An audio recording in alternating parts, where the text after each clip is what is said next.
before before they became to be, you have lived such storied careers as a group and as individual artists long before nag-debut kayo. Tama ba? Yes. Si Ethan and Hans, they were already joining singing competitions at the age of 8 and 9 respectively, tama? Yes, Si Charles naman originally auditioned to Viva to become an actor. Yes po. Michael, who was raised in California, bro.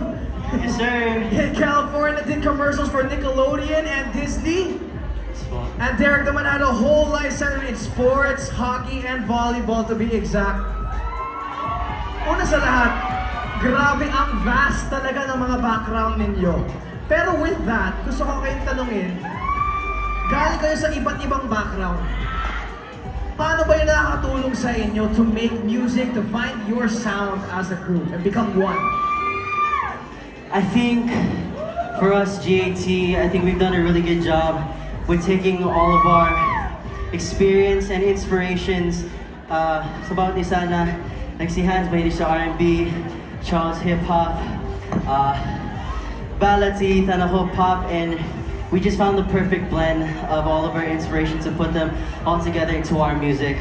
Kaya ngayon, meron kami kakaiba kapag humingiti ka, daling-daling kambot lahat. So, ayun. Thank you so much. And syempre, talking about the music, yung song, kapag humingiti ka, celebrates the little moments that make you smile. Para sa inyo, what are some little things that you do for each other that never fails to make the group smile? Feeling ko, ang best na ginagawa namin para sa isa't isa is really to show love to each other. We always don't forget to Wow, show... ganun yung love mo. Okay. Wala yun. Pero yun po, kay Jeremy, it's just that we're so happy na we have each other as a support. Oo. Kaya isa't isa, importante may suporta sa grupo kasi you guys are working together as one, so yeah. And it's that bond that It's the makes your bond, yes. fans love you so much. Kaya congratulations sa Thank inyo. you. Thank you guys so much for that amazing performance. Dali! Ibang part naman ng kanta, nahiya naman ako. At hindi yung mga OG guys, sorry na. Thank you so much, but please, Thank you so much. please, we want to invite you guys for a quick group photo here on